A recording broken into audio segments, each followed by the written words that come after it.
Hello everyone and welcome to my channel. My name is Andrew. Just so you know, I'm filming one intro and using it for all of these questions. So if you've seen the intro before or just want to skip to the philosophical questions and thought exercises, I'm going to timestamp each video so that you can jump around if you so choose.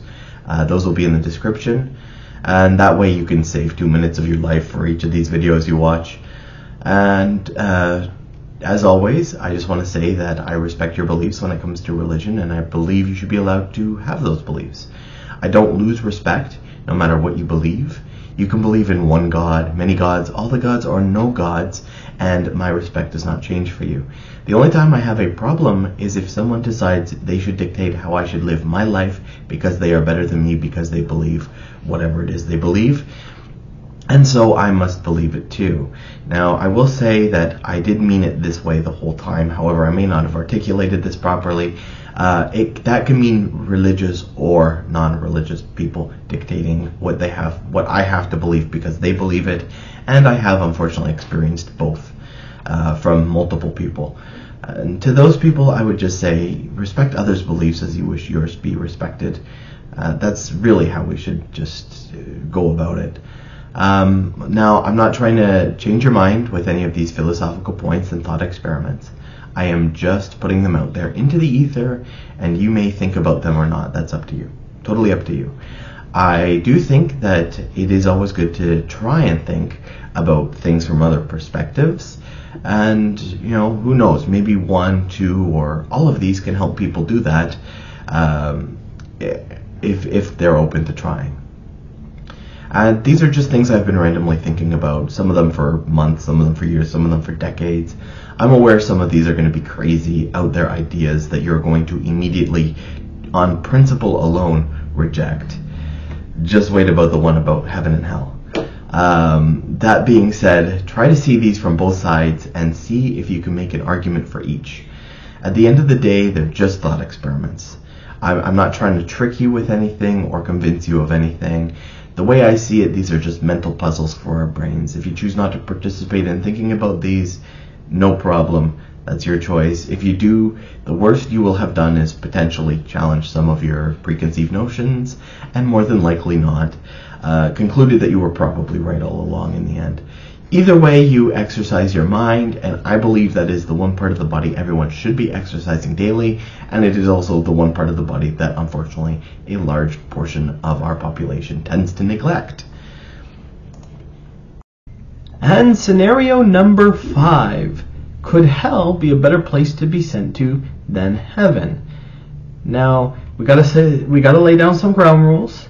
So, in this scenario, hell is exactly what most Christians believe it to be, and so is heaven.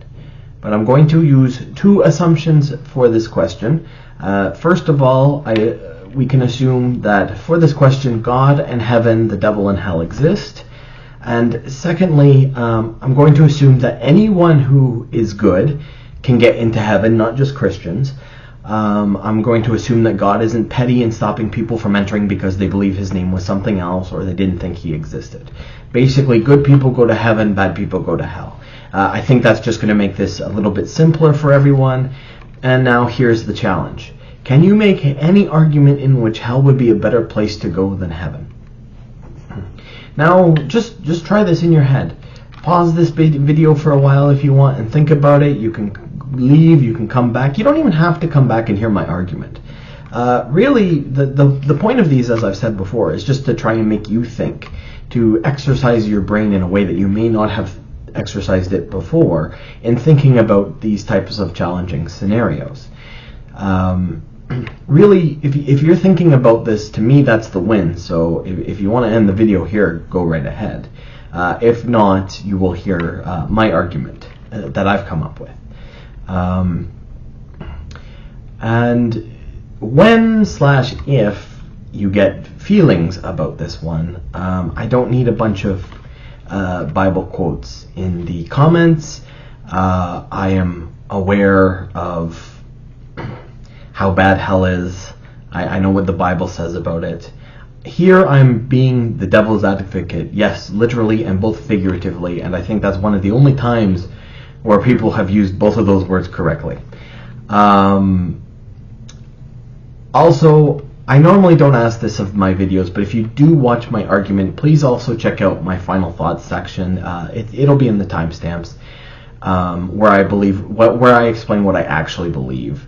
My argument is nothing more than a challenge to argue something that would seem almost impossible to argue, and it doesn't mean I believe everything I'm arguing. All right, so you can choose to turn it off, or you can now hear my argument. So let's start with heaven. I think heaven would be an interesting place for a while. Think of all the people that are there and that will be there. You could attend a writing class every day with a different writer: Shakespeare, Samuel Clemens, Mark Twain for people who don't know, J.R.R. Tolkien, just to name a few of my favorites. You could talk to Einstein and Hawking about physics. You could talk to the founding fathers about why they did what they did and why they choose to do what they did. So you could talk to literally whoever you wanted about whatever you wanted. There could be a concert put on every night with combinations of different musicians and artists.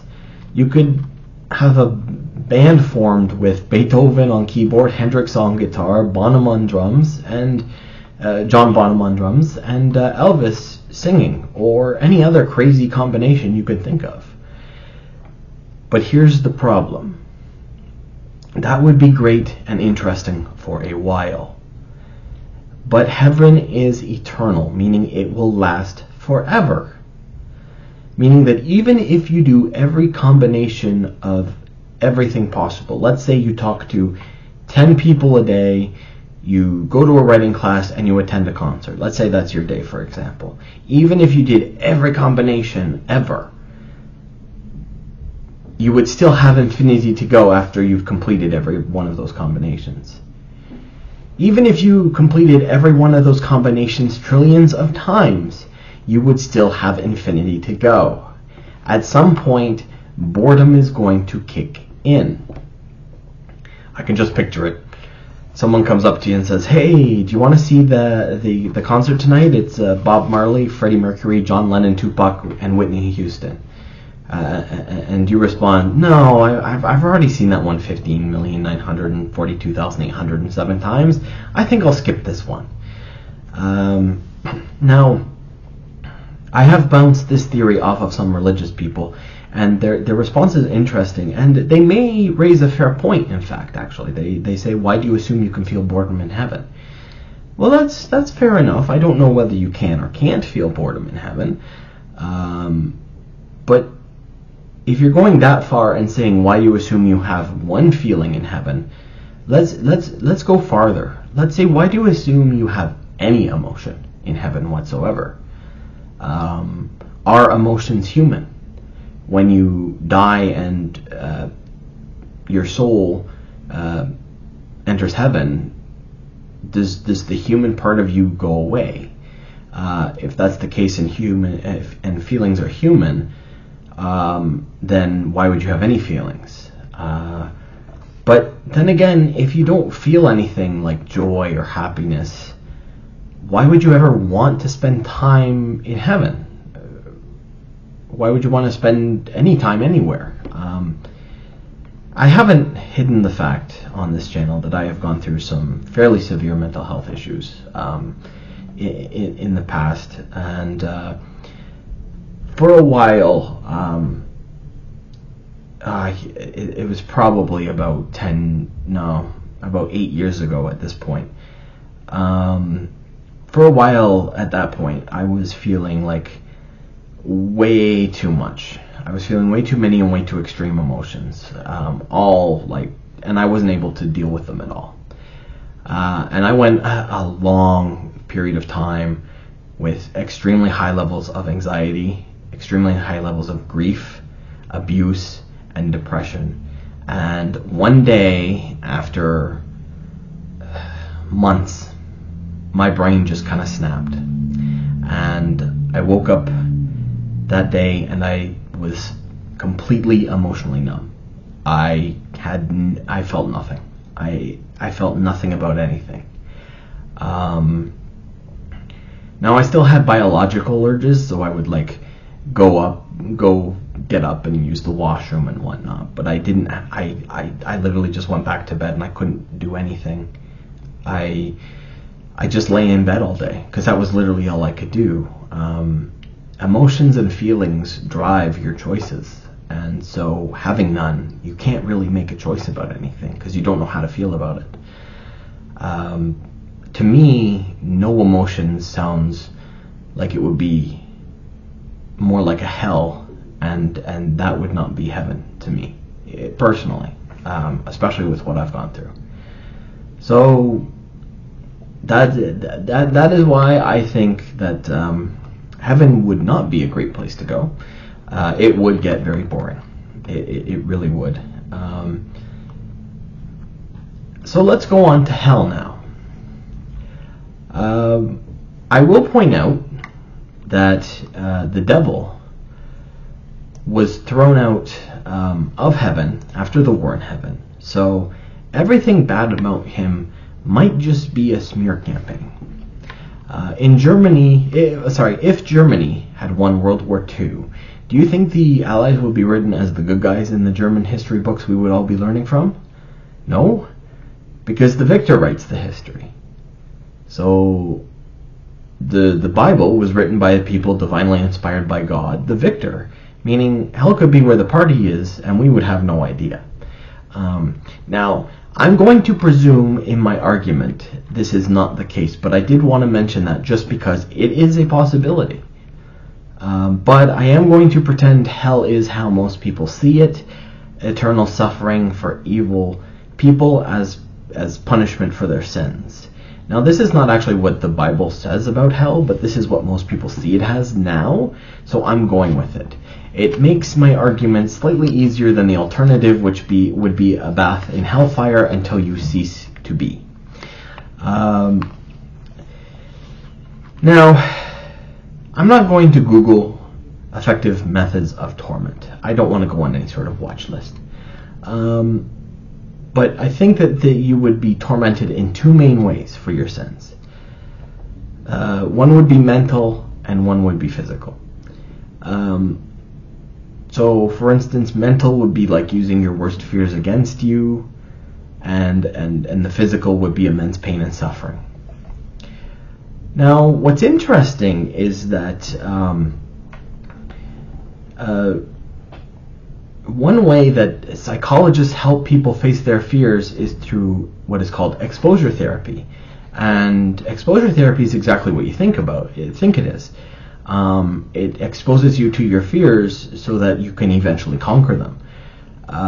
So if hell uses your fears against you for long enough, theoretically you could get over them and have no fears left for hell to exploit. It is also possible, and this is a horribly sad fact, but it is possible that you can get used to physical torment to a point where it affects you, where its effect on you is significantly diminished, meaning over a long enough period of time in hell, you could conquer both the mental and the physical torment being placed upon you, meaning that you would basically become untouchable. How long would this take to happen? I have no idea, but you have an eternity to conquer it. So, I mean, it can't kill you. You're already dead. So it's although it would feel like physical pain and it would be mental anguish, theoretically speaking, it couldn't kill you, so you would just have to endure it, and eventually you could get used to it. I can see it now. Oh, the lava pit again today. Great. Hey, thanks for heating up the jacuzzi. So yeah, you could conquer all your fears and pain in hell or be eternally bored in heaven. And there you go.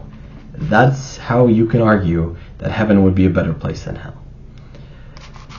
Alright, so these are my final thoughts here, and I just want to add that I was originally dared to argue this as a challenge by some of my university friends against a very religious person.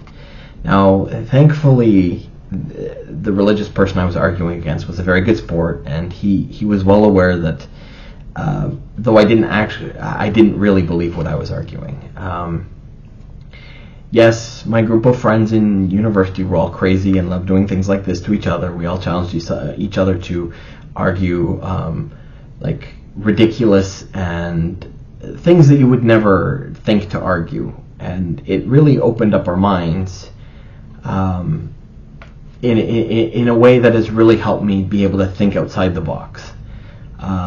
So I would never, I never regret doing it.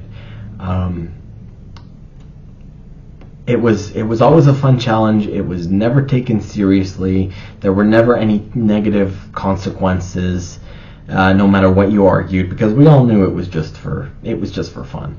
And it also helped us really put our preconceived notions and biases to one side and think in a way, like I said, that we would really never have been able to think otherwise. It really got me thinking outside of the box. And I still do it today. I try to challenge myself today to think outside the box like this and argue ridiculous points. Now, this argument is obviously ridiculous, but like I said, for me it was a fun challenge, and that wasn't actually the answer I gave when I was challenged. I've significantly added to that answer over time because I keep thinking about it and I keep adding to my arguments. Now, if you watched my last video about ending up at the pearly gates and it not being your God, I'll put it in the info. No, this side. Put it in the info bubble. I explained my two potential beliefs on the afterlife, and I went into great detail. So check it out there if you want more information about it. But quickly, basically, I have two things that I think are possible that could happen after we die. And I really haven't decided which one is more likely, and even depending on the day, I'll kind of flip-flop as to which one I would give more credence to. I either believe that there's absolutely nothing after this, or there is some type of heaven-ish place, but everyone good is allowed to go there, not just Christians. And if it is the case that there is like some type of heaven-ish place, there would also have to be some hell-ish place. And I would rather obviously be sent to heaven than hell if those places exist. I'll quickly say that I believe there has to be both, because I do believe in the balance in the universe. Most things try to balance and work themselves out naturally. So I think that if there is some place that is all good, there has to be some place that is all evil or all bad. So yeah, and I would rather obviously be in the all good place. I also have to say quickly that exposure therapy works best when you are only exposed to a minimal amount of whatever's causing the fear. I've actually gone through exposure therapy for something, by the way, and it has significantly helped me too. But you start off by exposing yourself only to like a minimal thing that triggers that fear, and then slowly over time, as you start to get more confident and you start to be able to face that fear, you increase the exposure slowly over time. And so if hell does exist, I don't think they're going to start you off with a teeny amount of fear. I think they're going to try and overwhelm you with as much fear as possible. Also, I'm sure that if hell is eternal, there are probably an infinite number of ways to cause suffering and pain, meaning that you could never actually get used to it. But who knows? Let me know what you think in the comments below. Thank you for watching. I'll see you in the next one. Have a good day.